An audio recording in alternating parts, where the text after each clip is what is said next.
Guys, you're welcome back to the next in line in the deep learning lecture series. And what we shall be looking at in this tutorial is the vanishing gradient problem. Next time we look at the exploding gradient. What do we mean by the vanishing gradient? Now, if you have followed this tutorial through, you would have understood the process by which we update the weights in our network. Essentially, in summary, you do what we call the forward propagation, that is, from the input, the training input, then you calculate what we call the loss based on the training, and after calculating the loss, you do what we call the gradient descent algorithm. To perform the gradient descent algorithm, whose function is essentially to help you uh, identify the values of the weights in your network. To do that, you do a partial derivative of the loss with respect to each of the weights in the network. Don't forget that each weight is associated with each input. So when you do the partial derivative of the loss, total loss, with respect to the weight, then you update the weights in such a way that this total error is minimized. So by performing the partial derivative, you are able to determine how to move in the direction of the best weight, which we also refer to as the global minimum. Alright, the problem of vanishing gradient occurs when you are doing partial derivative of the total loss with respect to the weight, but you have quite a large number of layers.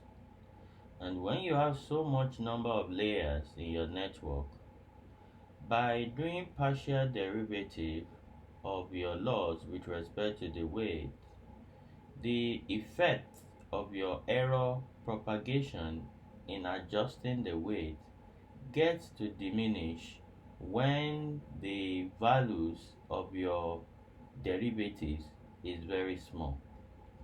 And as a result of that, the lower layers in your network does not get to have significant impact of the error back propagation. As a result, those weights remains the same and are not changed. And when they are not changed, we said those weights are not training, they are not learning, which is not good for our network. So that's essentially what we mean. Assume the activation function is this, so you pass in Z and you're getting Z. Then you get your Y hat, which is your predicted, which essentially multiplies the weight in each of the layers with respect to your X. So what happens when, for instance, your weight is 0.5 and in this way, you see here that, and your X is 1 1. By the time you multiply your X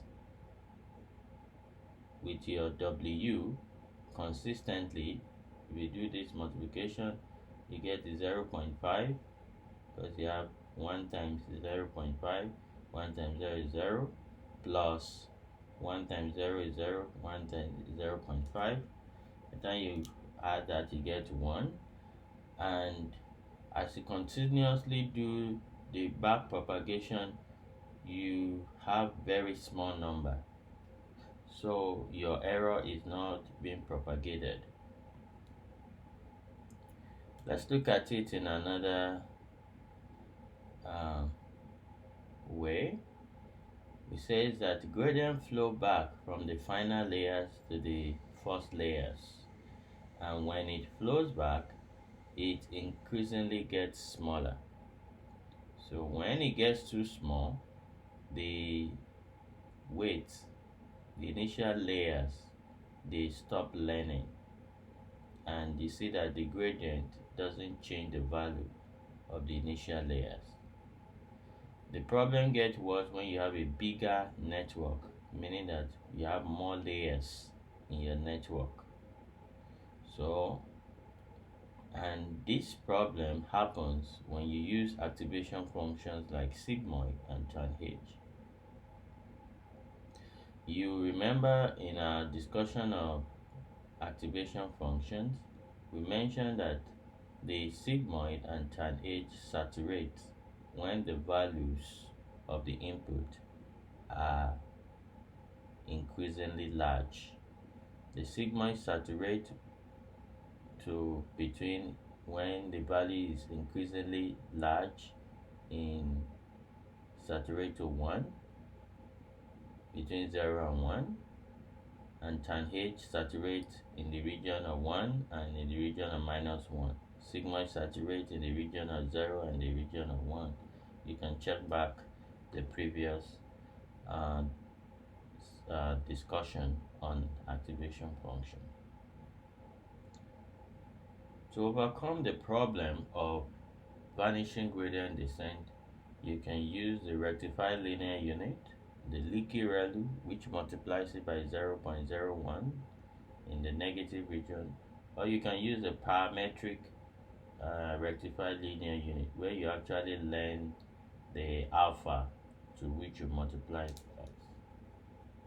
Another way that you can solve the problem is using batch normalization, which essentially makes sure that you have a mean of 0 and a variance of 1 in each of the hidden layers. Again, you also see the problem of vanishing gradient in natural language processing when you are actually processing text. In a case where you are using recurrent neural network and you have a text prediction task, that is, you have a set of sentences, a sentence, and you want to predict the next word in that sentence. The problem of vanishing gradient occurs because as the sentence becomes long, then the error is not propagated to the initial word in the sentence.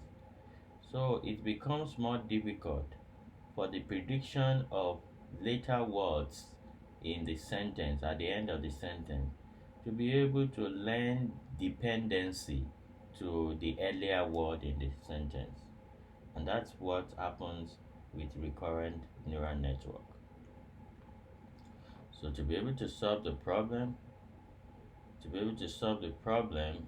we use what you call systematic initialization of the network, or you can use an activation functions like ReLU, or you can use what you call the long short-term memory network, the LSTM, to be able to learn the long-term dependency between the later words in the sentence and the earlier words in the sentence for a very long sentence.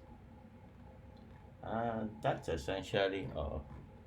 Thank you for listening. Do let us know if you have any comments or questions.